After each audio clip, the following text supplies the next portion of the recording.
Welcome to Arts 1, Quarter 4, Weeks 5 to 6. Paper Mache. Anong mga kagamitan ang maaaring gamitin sa paggawa ng paper mache? Ano-anong mga disenyo ang maaaring likhain gamit ang iba't ibang mga bagay sa paligid tulad ng recycled materials? Paano mapagaganda ang isang paper mache? Pagkatapos ng araling ito, inaasahang makalilikha ng 3 dimensyong bagay gamit ang mga bagay sa paligid o mga recycled materials. Tingnan ang mga larawan sa ibaba. Ano-ano ang nasa larawan?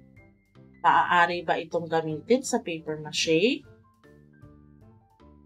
Bakit o bakit hindi?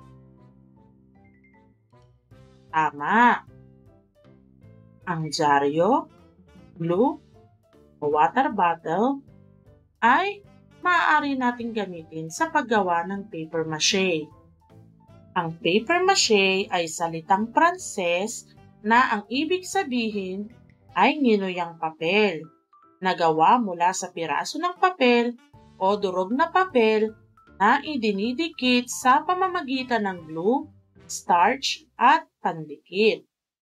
Dito sa Pilipinas, hindi pa huhuli ang mga Pilipino sa paggawa ng likhang sining. Ang bayan ng Paite sa Laguna ay kilala sa larangan ng paggawa ng paper mache na tinatawag nilang taka. Ito ang halimbawa ng paper mache. Para sa gawain sa pagkatuto bilang isa, lagyan ng check kung ang bagay o gamit ay magagamit sa paglikha ng isang 3-dimensional na paper mache at X kung hindi. Gawin ito sa sagutang papel.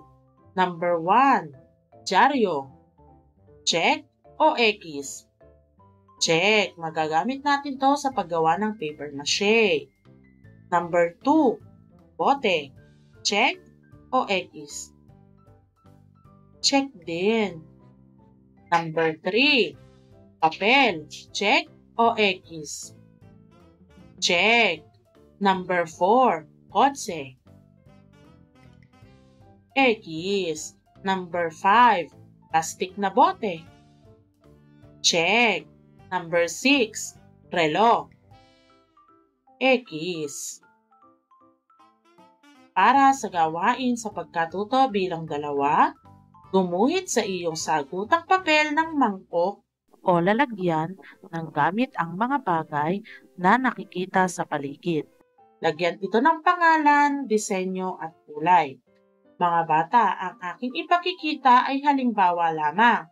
Kung meron kayong ideya, maaaring ito ang iyong iguhit. Yan. Bigay ako ng halimbawa ng isang mangkok at nilagyan ko ng pangalan at kulay. Narito naman ang mga paraan ng paggawa ng paper mache. Para sa proyektong ito, ang ating gagawin ay pencil holder. Unang hakbang, paghaluin ang glue at tubig. Number 2, gupitin ng pahaba o strips ang dyaryo o papel. Ikatlo, isawsaw ang strip ng ginupit na dyaryo o papel sa pinaghalong glue at tubig. Pang-4, balutan ng binasang strip ang latang hulmahan. I-layer ito upang kumapal.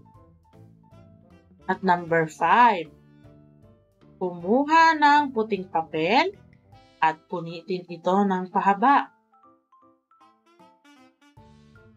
Pang-6, balutan ng puting papel at gamitin ito bilang panghuling layer sa ating ginagawang pencil holder.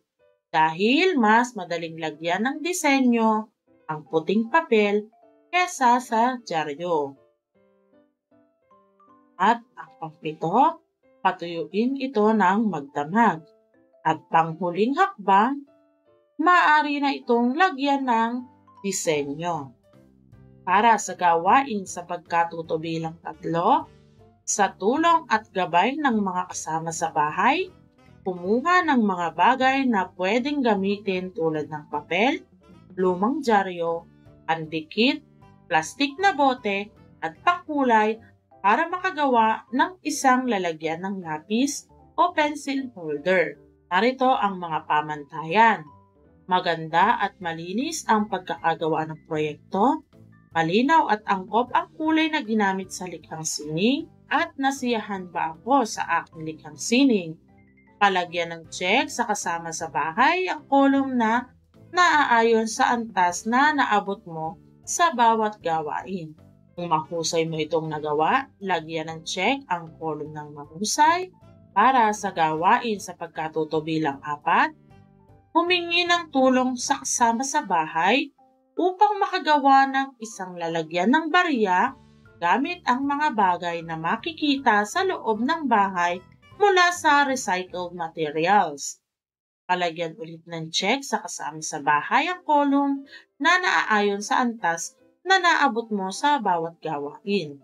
Kung mahusay mo nagawa, lagyan ng check ang kolum ng mahusay. Yan. Punan ang mga patlang ng wastong salita upang makabuo ng makabuluhang kaisipan tungkol sa aralin. Gawin ito sa iyong sagutang papel. Basahin natin sabay-sabay ang pamimilian. Recycled materials. Lalagyan ng barya. Lalagyan ng lapis. Paper mache. At paper mache ay isang likhang sining na kung saan ginagamitan ng iba't ibang recycled materials katulad ng papel, lumang dyaryo, pandikit, plastik na bote, at makukulay na kagamitan upang makalikha ng isang makabagong kagamitan tulad ng lalagyan ng lapis at lalagyan ng barya. Maraming salamat mga bata sa pakikinig. Hanggang sa muli. Paalam!